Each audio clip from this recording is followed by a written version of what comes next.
Welcome to Starfish Education. This is part 5 of the series on how to develop student-centered design challenges.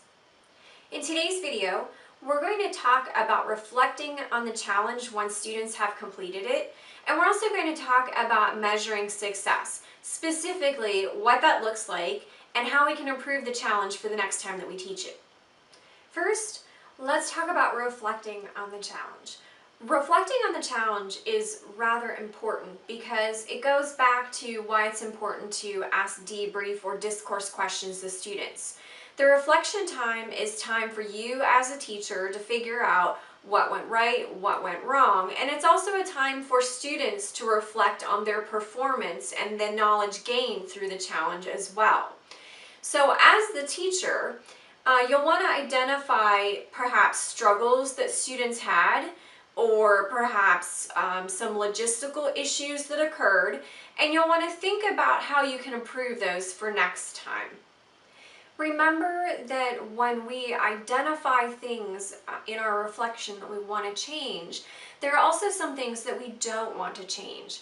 For example, with students who struggle, we want students to struggle a little bit because that shows that they're actually learning and that shows that they're diving deeper into their knowledge. But we don't want them to hit a point of frustration. While you're reflecting, as you identify a list of potential things that you want to change, don't think that you have to change every single one of them. Pick one or two to focus on. Throughout the series, I've been using Inky the octopus as an example. So if I reflect on Inky, my thoughts are that perhaps I would want to add something like an interactive STEM notebook page for the students. Some of them might have struggled with meeting the criteria and the constraints and making sure that they sort of checked off everything on that list.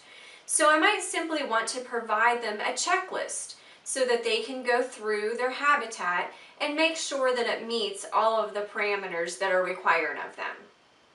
Something else that I might want to do is identify additional resources and articles, perhaps for students who were absent, or maybe for students who need a little bit of extra help.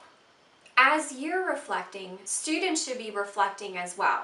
This could be as easy as having them journal in their STEM notebooks about the project and about their struggles, or it could be a little more involved, asking them to think introspectively about their performance and how they worked with others and things that they wish that they could change for next time. It's completely up to the teacher, but it's a really good practice to have students reflect on their work. Last, we're going to talk about success.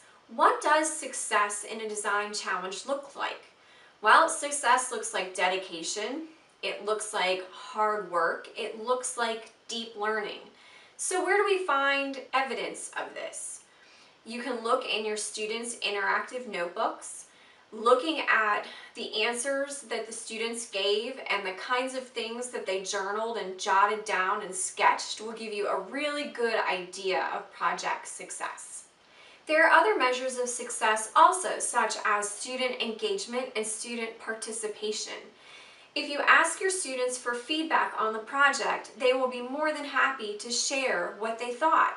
Those thoughts can help you make the project better in the future. Lastly, we're going to talk about measuring success. Success will honestly be measured based on the rubric that you put together earlier in the series. By using this rubric, you'll be able to tell whether the project was successful or not. As you look through the rubric and as you grade student projects, you'll notice a couple things. You'll notice which parts of your rubric are really strong, and you'll see the parts that are weak as well.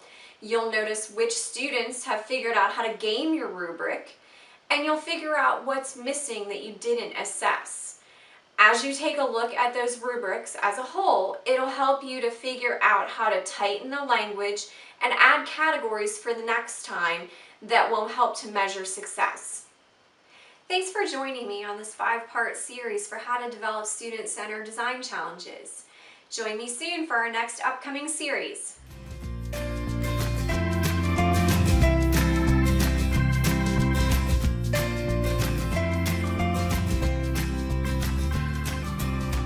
more STEM tips and resources, visit Starfish Education and sign up to stay connected.